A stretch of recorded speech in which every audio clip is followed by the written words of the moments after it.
আসসালামু আলাইকুম। ফারজানাস কিচেনে সবাইকে স্বাগতম। আজ আমি আপনাদের সাথে শেয়ার করব চিকেন রান্না করা, যেটা আমি যেভাবে রান্না করে থাকি সেই প্রসেসিংটা দেখাবো। এবার আমি আলুগুলো প্রয়োজনীয় সাইজ মতো কেটে নিচ্ছি।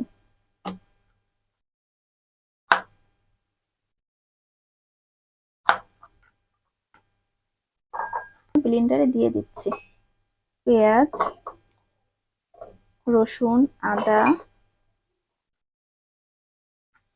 জিরা, শুকনো মরিচ এবং কিছু গরম মশলা দেব, যেরকম দারচিনি, এলাচ, লং এবং কয়েকটা গোলমরিচ। এবার এগুলো আমি ব্লেন্ড করে নেব। আমার মশলাগুলো ব্লেন্ড করা হয়ে গেছে। এবার আমি মশলাগুলোকে বাটিতে ঢেলে নেব।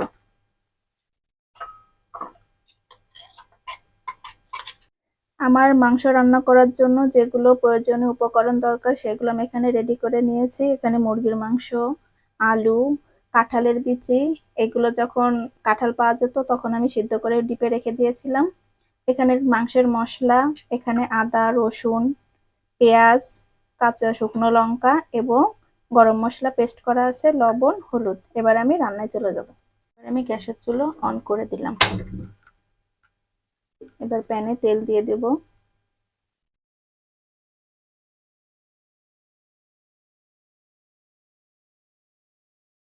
তেলটা একটু গরম হলে আমি প্রথমে আলুগুলো ভেজে নেব।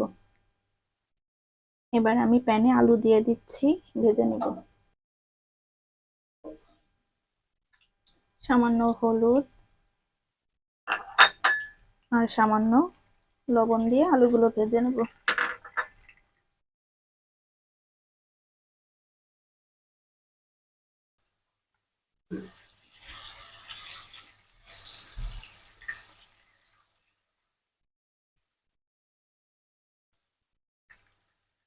আমি আলুগুলো উল্টে পাল্টে লাল লাল করে ভেজে নেব।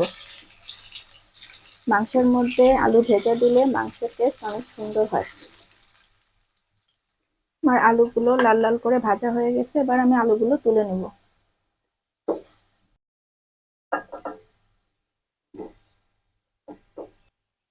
এবার আমি তেলের ভিতরে তেজপাতা ফোড়ন দেব, দিয়ে মাংসগুলো হালকা করে ভেজে নেব।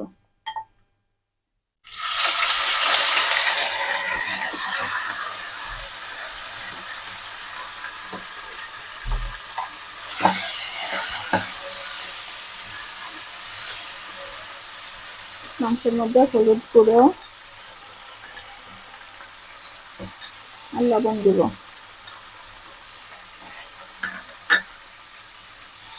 এবার মাংসগুলো ভালো করে ভেজে নেব। পানি শুকানো পর্যন্ত মাংসটা ভাজবো। এভাবে মাংস ভেজে রান্না করলে দেখবেন মাংসের স্বাদ অনেক ভালো লাগবে। মাংস বেশি ভাজবো না, হালকা করে ভেজে নেব। পানি যখন শুকিয়ে যাবে তখন পেস্ট করে রাখা মশলাটা মাংসের মধ্যে দিয়ে দেব।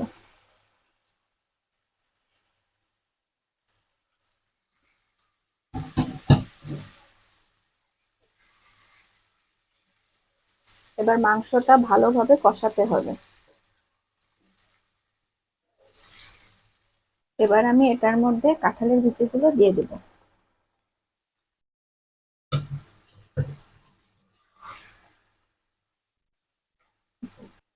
মুরগির মাংসের যে রেডি মিক্স মাংসের মশলা পাওয়া যায় সেটা অল্প পরিমাণে দিয়ে দেব।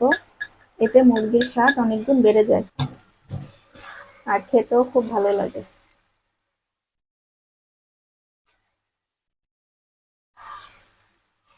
ভালোভাবে নেড়ে চেড়ে কষিয়ে নেব।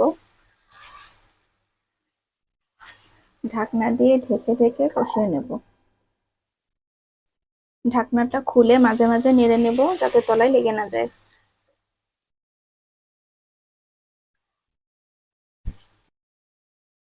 এবার আমি এর মধ্যে আলুগুলো দিয়ে দিলাম। আলুর সাথে মাংসটা আবার ভালোভাবে কষিয়ে নেব। আমার আলু এবং মাংস সব কষানো হয়ে গেছে। এবার আমি ঢাকনাতে আবার একটু ঢেকে কষিয়ে নেব। একটু নেড়ে চেড়ে নিচ্ছি। আর মাংস কষানো হয়ে গেছে, এবার আমি ঝোলের পানি দিয়ে দিচ্ছি।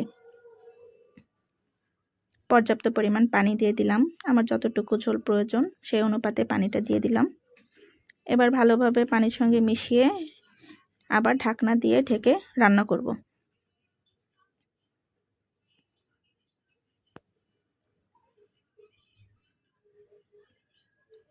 আর একটু পানি দরকার মনে হলো, সেজন্য পানিটা দিয়ে দিলাম। এবার ঢেকে দিলাম। আমি মাংসের মধ্যে একটা স্পেশাল মশলা দেব, সেটার জন্য দারচিনি, এলাচ আর জিরা ভেজে গুঁড়ো করে নেব। একদম লো ফ্লেমে আমি এগুলা কড়াইতে দিয়ে একটু ভেজে নিচ্ছি।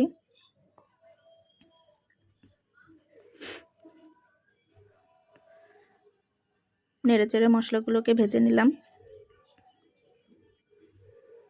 জিরাটা যেহেতু তাড়াতাড়ি ভাজা হয়ে যায়, সেজন্য একদম শেষে জিরাটা দিচ্ছি। এবার জিরা, দারচিনি, এলাচ ভালোভাবে নেড়েচেড়ে হালকা করে ভেজে নেব। আমার এটা ভাজা হয়ে গেছে। এবার এটাকে আমি হামানদিস্তায় গুঁড়ো করে নেব।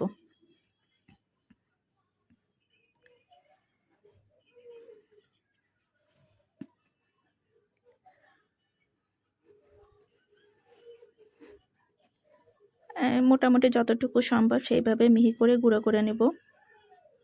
মশলা গুঁড়ো করা হয়ে গেছে। এবার এটাকে আমি হামানদিস্তা থেকে একটা পাত্রে ঢেলে নিচ্ছি। এবার মুরগি রান্নার উপরে এটা ছিটিয়ে দেব। এতে খুব সুন্দর একটা ফ্লেভার অ্যাড হয়, দারুণ সেন্ট বের হয়। এই হলো আমার মুরগির মাংস রান্না। দেখতে খুব সুন্দর হয়েছে। আপনাদের কাছে কেমন লাগলো সেটা আমাকে জানাবেন। আল্লাহ হাফেজ।